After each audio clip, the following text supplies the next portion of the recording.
Magandang umaga sa ating lahat. Narito ang update sa Bagyong Emong at sa magiging lagay ng ating panahon sa susunod na 24 oras.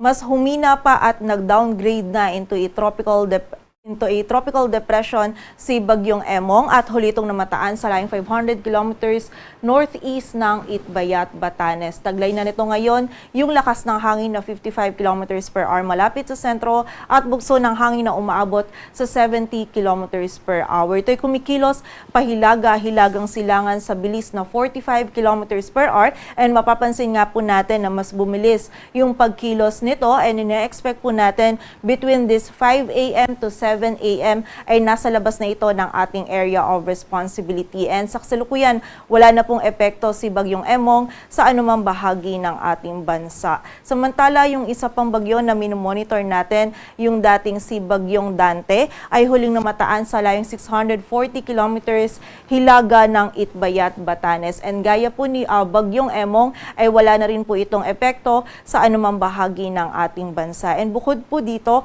meron pa tayong isang bagyo na minomonitor sa labas ng ating area of responsibility. Ito ay isang tropical storm na may international name na Krosa. Huli po itong namataan sa layong 2,315 kilometers silangan ng Northern Luzon. And gaya po ni Bagyong Emong and Bagyong Dante, ay wala po itong epekto sa anumang bahagi ng ating bansa and less likely rin po na pumasok ito sa loob ng ating area of responsibility. Ngunit sa mga susunod po na araw, kapag naging mas pahilaga na yung pagkilos nito o yung mas naging mataas na po yung lokasyon nito ni Tropical Storm Krosa, ay posible po na slightly ma-enhance nito yung southwest monsoon o habagat, kung saan yung habagat po yung patuloy na magdudulot ng mga pagulan ngayon maging sa mga susunod na araw, lalong-lalo na po diyan dito sa may western section ng Luzon. Kaya patuloy pong pag-iingat para sa ating mga kababayan sa banta pa rin ng mga pagbaha at pagguho ng lupa. At ayon nga sa ating latest forecast track analysis ni Bagyong Emong, patuloy na nga po itong palayo sa anumang bahagi ng ating kalupaan. And muli, between this 5 a.m. to 7 a.m. ay nasa labas na po ito ng ating area of responsibility. And mapapansin na din po natin na hindi na po hagip ng mga malalakas na hangin na dala nito yung area ng extreme northern Luzon. And posible din po na paglabas nito ng ating area of responsibility ay mas humina pa ito at maging isang low pressure area na lamang.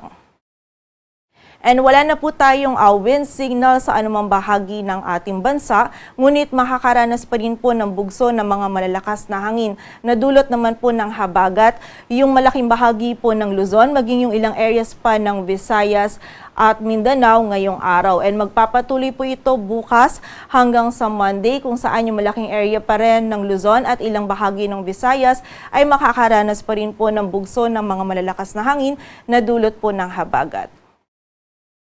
Samantala, para naman po sa mga pag-ulan, wala na pong dalang pag-ulan si Bagyong Emong sa anumang bahagi ng ating bansa.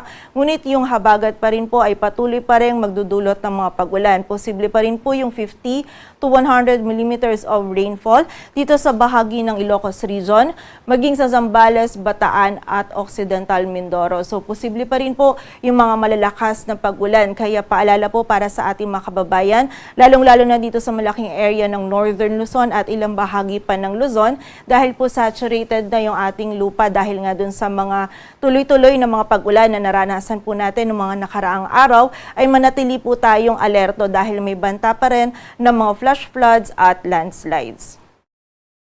Samantala, bukas naman po, posible pa rin yung mga malalakas na pag-ulan dito sa area ng Zambales at Bataan. And by Monday naman, kung saan nakikita natin yung possibility na slightly ma-enhance ni Tropical Storm Krosa yung habagat, ay posible po yung malalakas pa rin or bugso ng mga malalakas na pag-ulan dito sa Ilocos Sur, La Union, Pangasinan, Zambales at Bataan. So muli po, pag-iingat pa rin para sa ating mga kababayan sa banta ng mga pagbaha at pagguho ng lupa.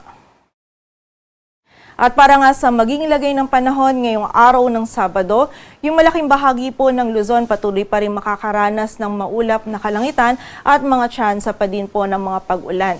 Yung mga pag-ulan po na mararanasan natin is medyo mababawasan na ngayong araw kumpara dun po sa mga pag-ulan na nararanasan natin ng mga nakaraang araw.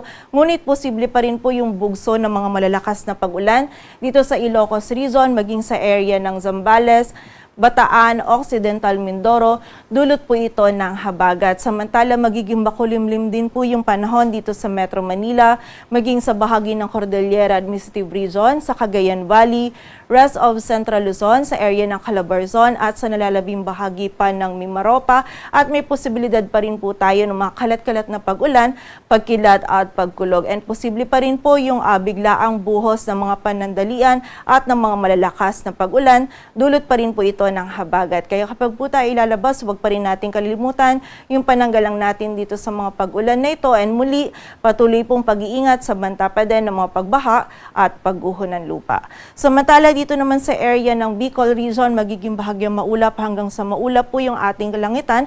May tsansa pa rin ng mga isolated ng mga pag-ulan, pagkilat at pagkulog. Agwat ang temperatura dito sa Metro Manila ay mula 25 to 30 degrees Celsius.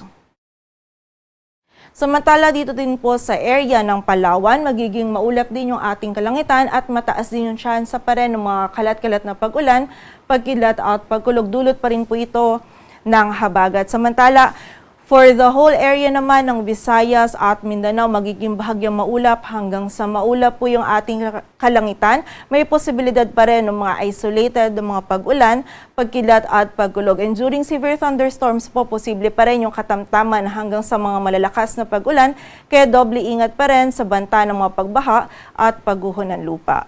Agwat ng temperatura sa Cebu ay mula 27 to 32 degrees Celsius at sa Davao naman ay 27 to 33 degrees Celsius. Sa kasalukuyan, wala na po tayong nakataas na gale warning, ngunit iba yung pag-iingat pa rin sa mga kababayan natin maglalayag dito sa may western and northern seaboards ng Luzon sapagkat magiging katamtaman hanggang sa maalon pa rin po yung lagay ng ating karagatan.